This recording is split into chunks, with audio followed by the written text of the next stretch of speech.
had it in the back of my mind that God was there and that there was a heaven, and I always had those things there, but I didn't really rely on God properly.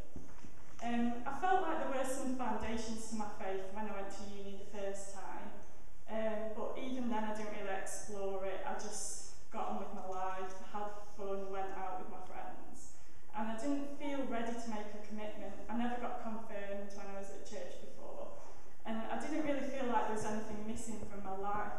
I felt like I was doing it pretty well on my own. I was getting on with it. I could handle life.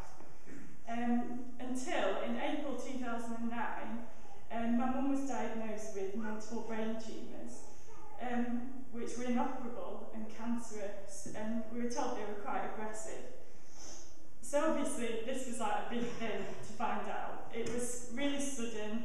There was no, build up to it really. Mum started chemo and radiotherapy straight away, and I became her carer, and I stayed at home and looked after her for a few months.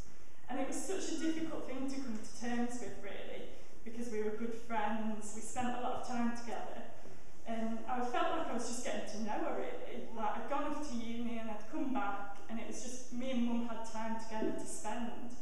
But unfortunately that wasn't to be. When you're younger, you can't imagine what it's going to be like to lose a parent. It's not something that you ever think about. It's not something you ever really plan for. So it was quite a difficult thing really to get my head around. But during this time, when I was looking after Mum and coming to terms with it, I felt like God was starting to creep into my life without me really sort of knowing that He was there. I began to pray a lot more really, and read the Bible and just think about things like death and what happens afterwards, because those were things that were going to happen quite soon to my mum, so I had to come to terms with them. I prayed quite a lot, and I felt it challenging me really to come back to church and to be part of the family again. And also I felt like I needed some extra support that I wasn't getting from myself. I couldn't use my own strength anymore to get through it. And just at that time, randomly, Kim started talking to me again. And then she invited me to come to LFM just for one day to see if I liked it. And I came one Sunday, and I think it was Chris's first time preaching. And I instantly felt part of the family. I felt part of Kim's family. I was welcomed into that. I was welcomed to the church, and I didn't want to leave, that was it. I just came every Sunday. And even though it was the beginning of a journey for me, I felt like I was becoming closer to God, and I began thinking about my relationship with God a lot more, and what He could do in my life, and that He was actually there for me. So I began to grow in the church really, and just get more involved in things here.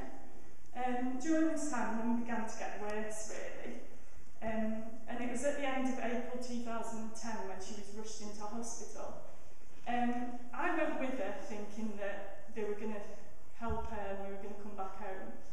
And I remember going to sit by the side of her bed, and the nurses were sort of checking her over.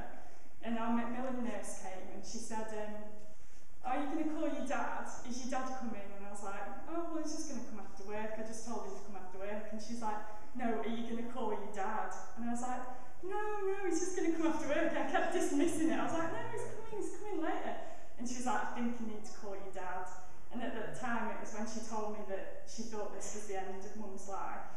And all I can remember from that moment is just taking her hand, and I felt her grip it back, and I started praying, and I was like, "Come on, God, let her wake up, let her get better. She can get through this, she can be fine, she can survive the cancer and she'll be fine."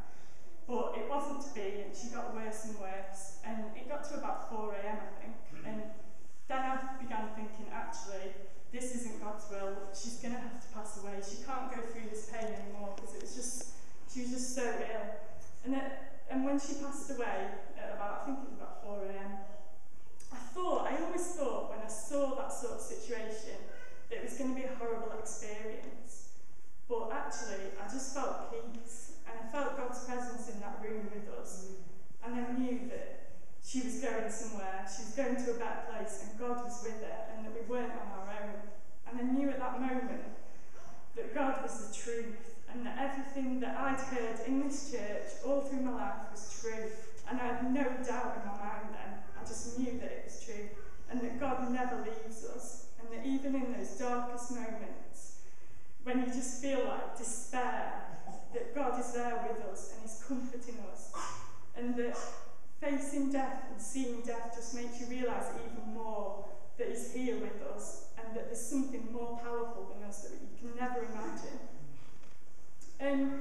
So Mum passed away, and obviously we had to deal with that, but Mum had written a letter before she passed away, and when we read it, she'd put in it, I am with God now in peace, and I will meet with you again.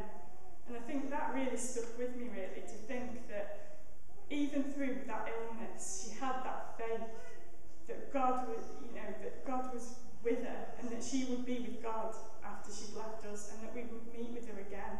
And that really even deepened my faith, really, that if Mum, in all that pain and all that suffering, could have that belief, that we should believe it as well. So that's basically my testimony. I want to get baptised today because I know that there's a lot of people in this church, in my family and my friends, who are hurting, that have had things happen to them and they don't know what to do. They've no purpose in their life. They don't know where to go, what to do. And I just want to tell them tonight that God can repair that damage. You're not alone. You don't have to go through these things alone. You just need to reach out to Him. Because I did that in that time when I needed Him, and He was there. And He's provided me with this amazing family in church, with all my amazing friends, and with my amazing family. And I couldn't, have got through that without Him. I also want to be baptised as a confirmation to everybody of the changes that God's made in my life, to me during that time, and from now on, basically. So that's my testimony.